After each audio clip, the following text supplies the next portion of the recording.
Well,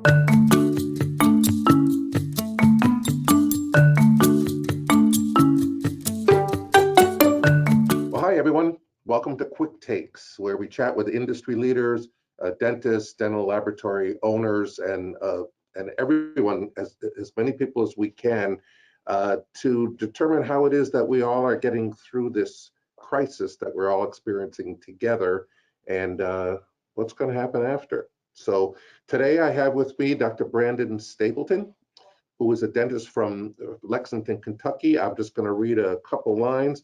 Dr. Stapleton's a graduate of University of Louisville's prosthodontics residency program. He completed his doctorate in dental medicine, a certificate in general practice residency, a certificate in prosthodontics, and a master's of science in dentistry. Dr. Stapleton is the consummate dentist, and I'm very glad he agreed to chat with us today. So welcome, Dr. Stapleton. Thanks for joining. Thanks for having me, Bernie. Yeah, my pleasure. The first thing I always do is to ask, how are you doing? How are you and your family doing, and what are you doing? We're hanging in there. I'm spending a little bit of time every day at my office just to get out of the house, but for the most part, we're staying isolated, only going out when needed. But I can't stay cooped up too long. I'll go stir crazy. So we've cleaned the office, and I still have a couple of my team members working in the lab, trying to get cases wrapped up, and maybe for once in our life be on time or on schedule. So I'm trying to keep people I can busy, and so we didn't lay everybody off. So, but we're all in this together, and everybody's really optimistic, and the family hanging in? Family's hanging in. Lee does his online stuff. UK has moved their entire curriculum online through the summer, and then potentially even in the fall. So they haven't heard yet on their fall dates, but through summer he's all online. So he stays down in his office, and I go back and forth between my office, and I'm upstairs in my little corner of a room right now. Right. But we're just doing the best we can. Yeah. And how about the practice? Are there patients? You have emergencies like most dentists, I guess, do nowadays? I have a couple emergencies a week usually that I see, minor things, nothing too major at this point. But the longer we go, the more urgent some things get. You get some big infections going on there. If we had surgery planned, those things flare up.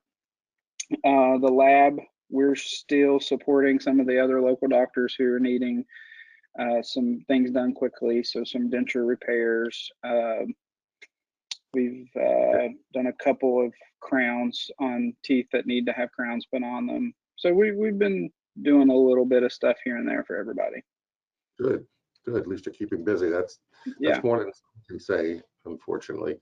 So I'd like you to put your prognosticating cap on, and look to the future. So because at some point this will certainly end.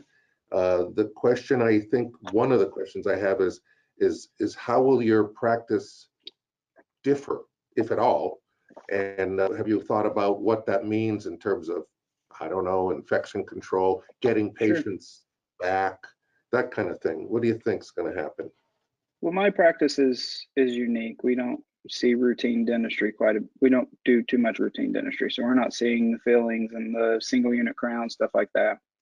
I don't have a hygienist, so we're not seeing hygiene patients. So my practice potentially could take a pretty big hit because a lot of my procedures are elective. And so I'm worried about that.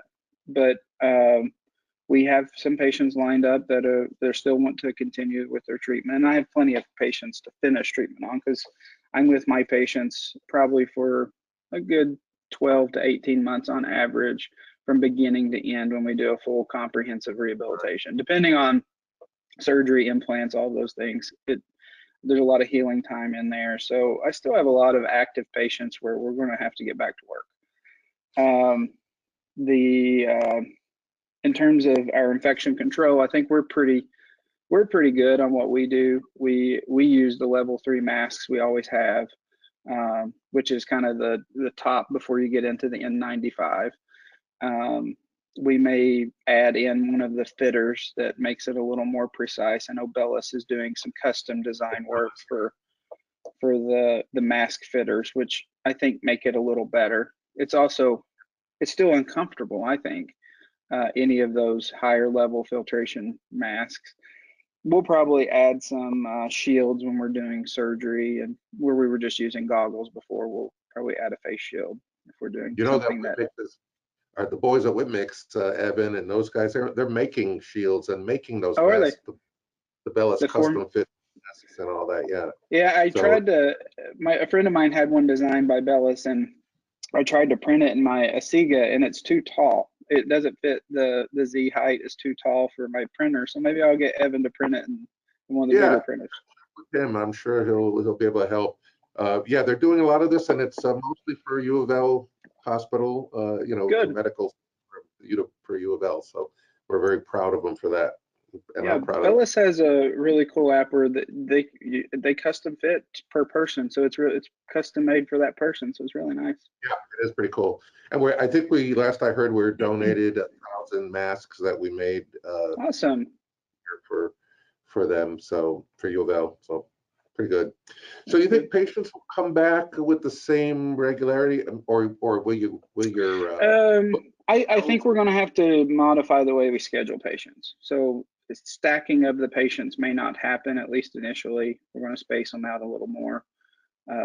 So maybe a little more time in between patients. I'm pretty hands-on with each of my patients, so it's very difficult for me to have 2 patients at the same time, because I'm doing all the work. I can't have people sitting around waiting on me. So we'll just have to modify our scheduling a little bit and be more efficient. The lab, I think, will be fine. I think the general dentist who sends stuff to us, I think they'll continue.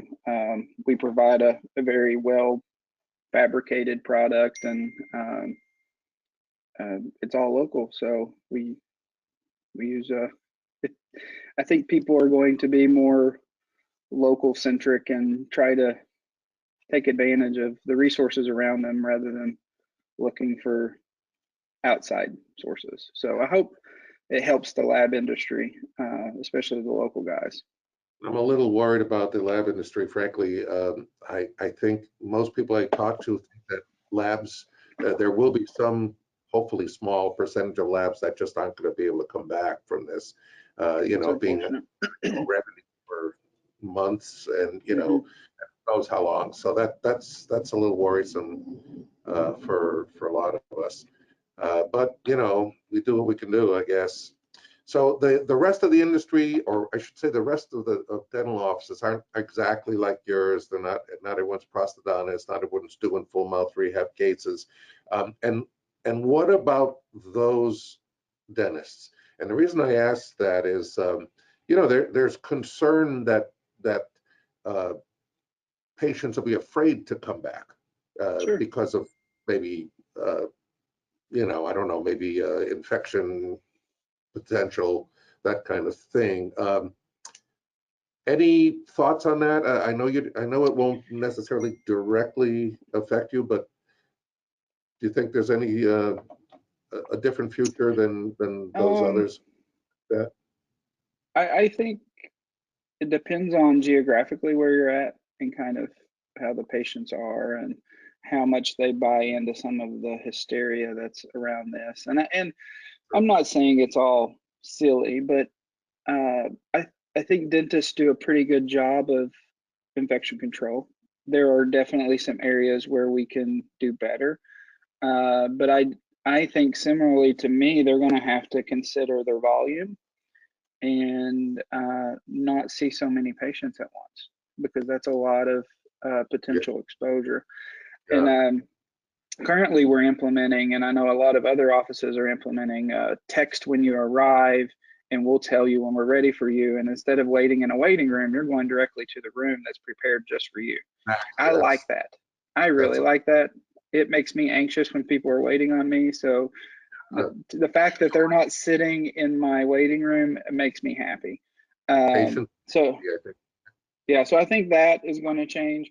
And I think if dentists approach it appropriately, it should be okay. I know there's a lot of marketing around some of these evacuation devices that they can hover Yeah. over top of the patients. I think that's more practical for like a hygienist who's doing ultrasonic scaling, where there's a lot of aerosol. Uh, Spray. yeah, it's a lot. So um, I think we need some guidance before we jump in and start buying $5,000 and $10,000 machines to put in our practices.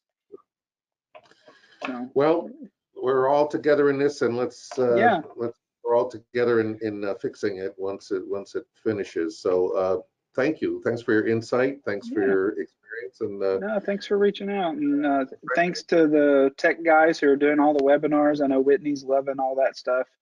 yeah, I hopped on the other day and with Evan and Bryce, and when they were doing their maintenance one, and they're doing a fantastic job. You've got a good team there. we really do. Well, thank you so much. We really appreciate you jumping on Yeah. today and chatting with me, and we'll be talking sometime soon. All right. So Talk to take you care of soon, yourself. Bernie. You Have a too. good day. You Bye-bye. too.